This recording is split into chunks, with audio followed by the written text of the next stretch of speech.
Okay, so good afternoon, guys. Today we will be discussing about personality.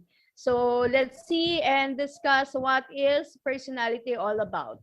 On this module, the outline for this is we are going to define, or we will have a definition of personality and the perspective in the study of personality and the personality assessment. So let's start with the discussion of what is personality. So the definition of personality is a pattern of enduring and distinctive thoughts and emotions and behaviors that characterize the way an individual adapts to the world. So psychologists have approached this enduring characteristic in a variety of ways, focusing on different aspects of the person.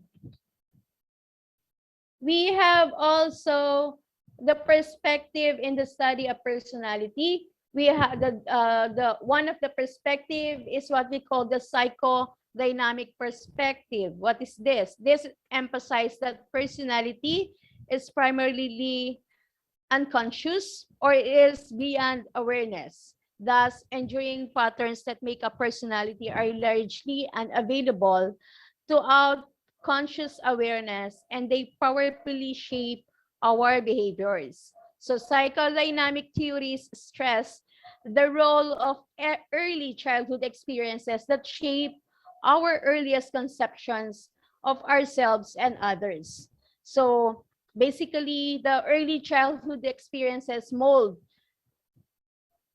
our personality. And for Sigmund Freud, there is a developed psychoanalysis.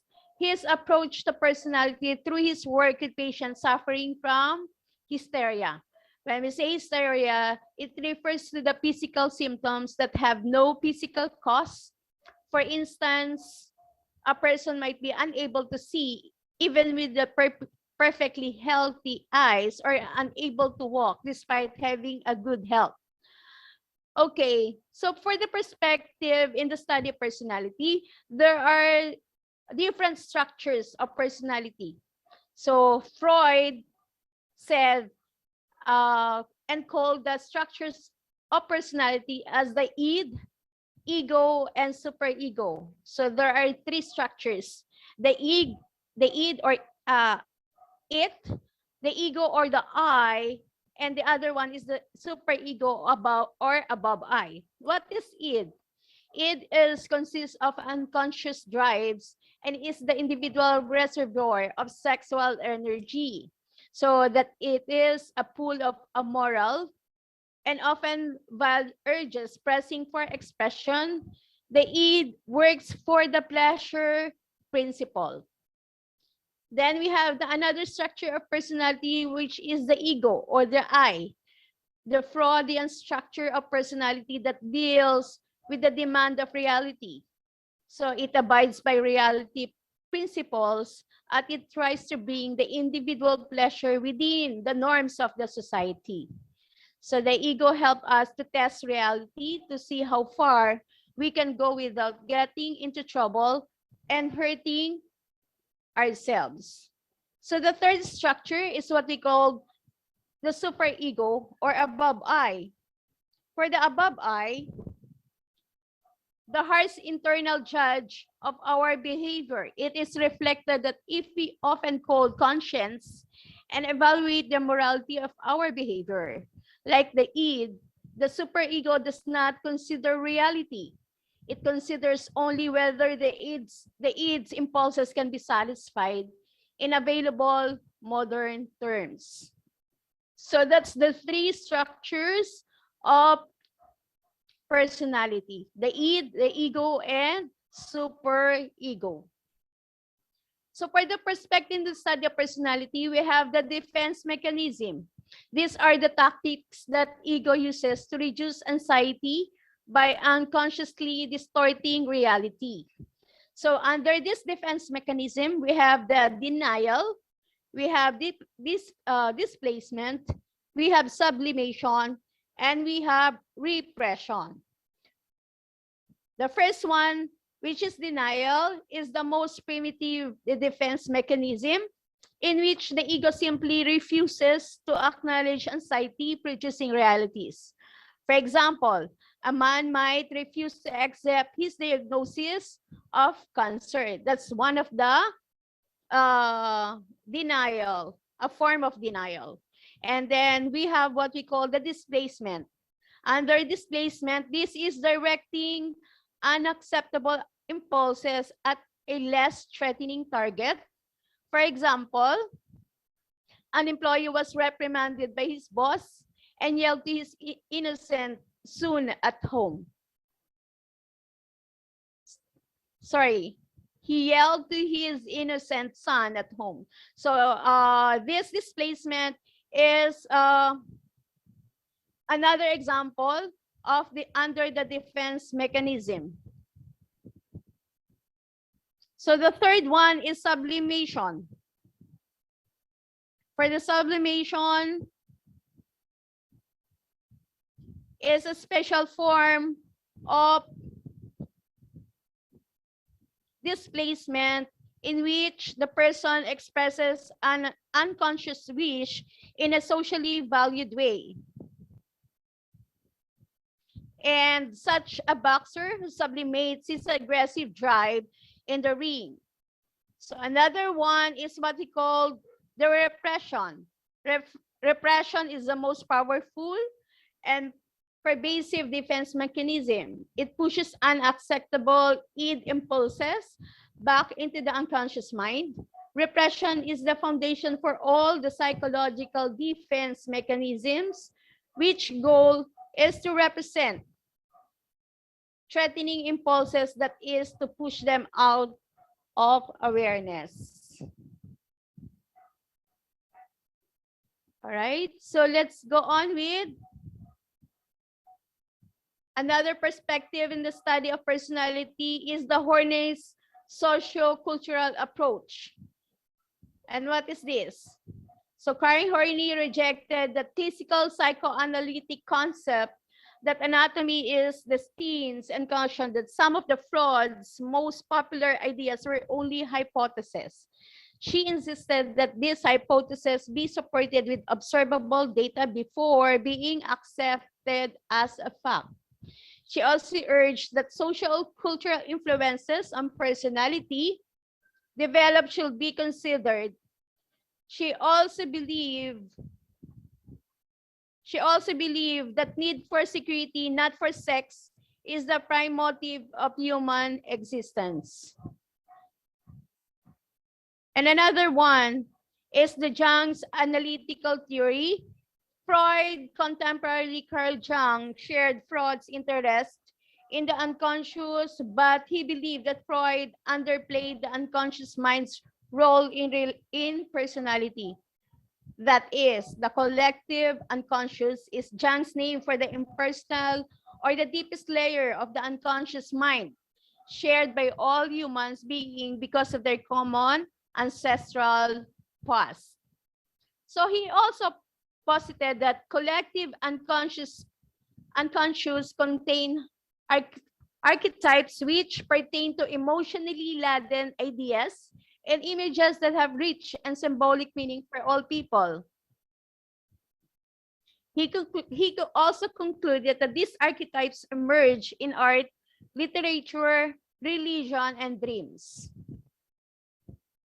He also introduced the archetypes of anima, the passive feminine side, and animus, an assertive masculine side. Another archetype is the persona that represents the public mask that we all wear during social interactions. Under the perspective, again, in the study of personality, we have the Adler's individual psychology.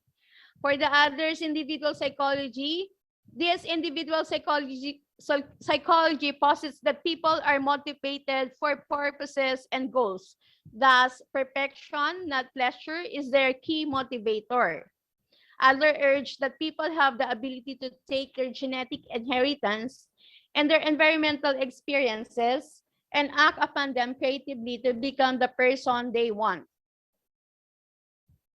Compensation is Adler's term for the individual's attempt to overcome imagined or real inferiorities or weaknesses by developing one's own abilities. Example, a person of a small stature and limited physical abilities might be compensated by excelling in academics. Another perspective is what we call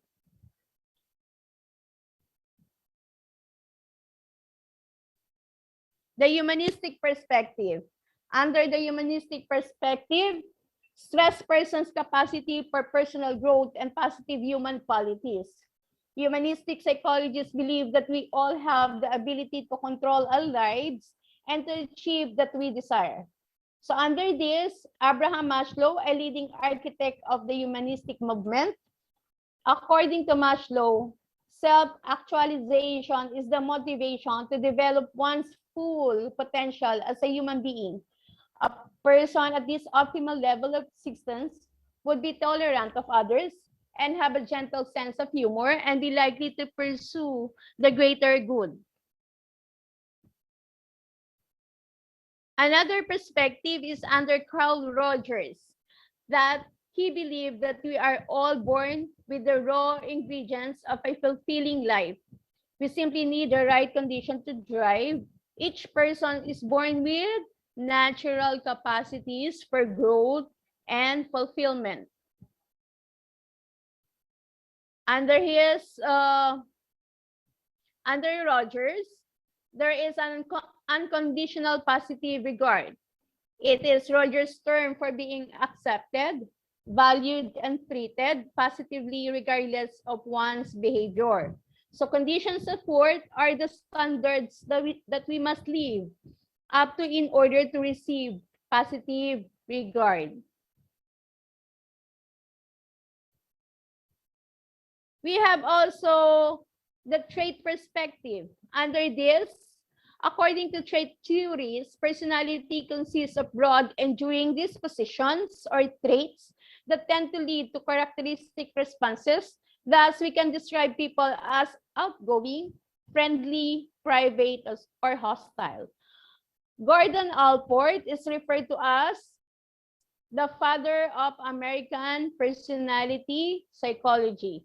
He defined personality and he said, or Allport stressed, each person's uniqueness and capacity to adapt and has the capacity to adapt to the environment.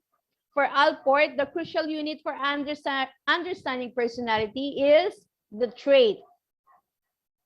So traits are those mental structures that make different situations the same for the person.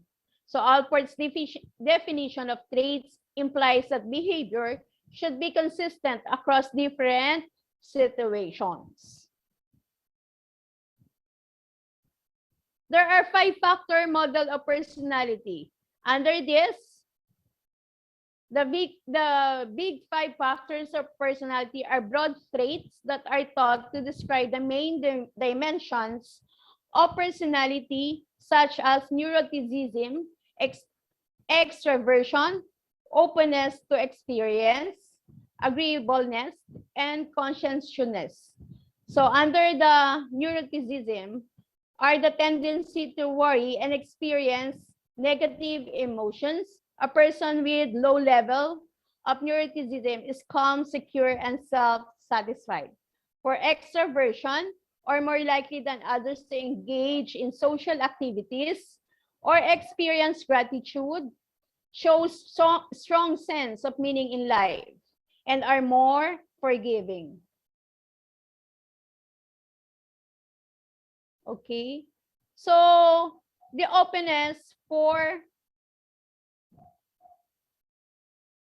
let's go on with the openness to experience. Under this, it is related to liberal values, open-mindedness, tolerance, and creativity. For the agreeableness, is related to altruism and generosity, to report of religious faith, and to more satisfying romantic relationship. That's for the agreeableness. And for the conscientiousness is a key factor in a variety of life domains. Researchers have found that it is positively related to high school and college students, grade point average, and is organized, careful, and disciplined. So we have also the biological perspective under the study of personality. So personality characteristics reflect underlying biological processes such as those carried out by the brain, the neurotransmitters, and the genes. So that's the biological perspective of personality.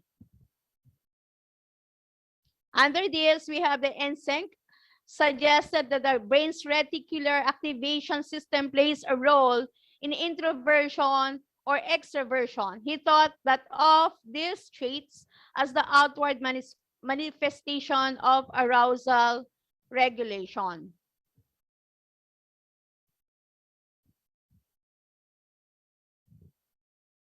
Okay. We have also the Gray's reinforcement sensitivity. Under this theory, that states that two neurological systems, the BAS or behavioral activation system and the BIS or the behavioral inhibition system, explain differences in an organism attention to environmental rewards and punishment. And in this way,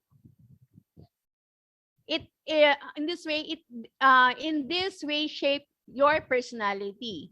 In Gray's theory, the BAS is sensitive to rewards in the environment, predisposes one to feelings of positive emotion, and underlines the trait of extraversion.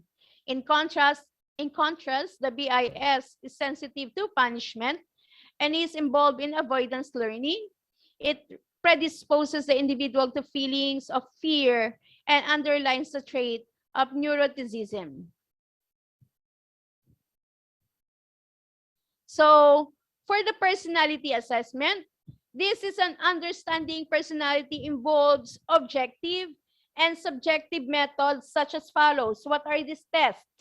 Number one, the self-report test or an objective test is a method of measuring personality characteristics that directly ask people whether specific items describe their personality traits. So these are the personality assessments or tools that are being used. The self-report test or an objective test. The example of this is the Minnesota Multi-Basic Personality Inventory or MMPI. This is the most widely used and researched empirically key-eyed self-report personality tests. So these are the structured personality tests that you may have encountered when you apply for a job or some of the institutions like schools or government hospitals usually give this personality test to their clients or to their students. And for those who are applying for a job, they are being given a personality test for them to be able to know if the person is capable or fit for the job. Another personality assessment that is being used is what we call the projective test. Under this presents individual with ambiguous stimulus and asks them to describe it or tell a story about it and to project their own meaning onto the stimulus. So the example is what we call the thematic perception test. That's the name of the test. That is a projective test that is designed to elicit stories that reveal something about an individual's personality. So there are stories on the questionnaire that is being given to the person who are taking this test. So we have also under the projective test is what we call, the name of the test is Rorschach's ink block test. This developed in 1921 by the Swiss psychiatrist Hermann Rorschach. This uses an individual's perception of ink blocks to determine his or her personality. All of these are being administered to persons who wants to know their personality. And another one of personality assessment is what we call interview. So in an interview, if you done an interview as a personality assessment, this is a subjective method of personality assessment that involves questioning techniques designed to reveal the personality of the client. We have the other one is the what we call observational methods, and this involved watching a person's actual behavior in a natural or simulated situations. So these are the assessments being conducted for us to know the personality of a person. So I'll be showing you a glimpse of a summary of this topic through the video. Just give me one moment, please.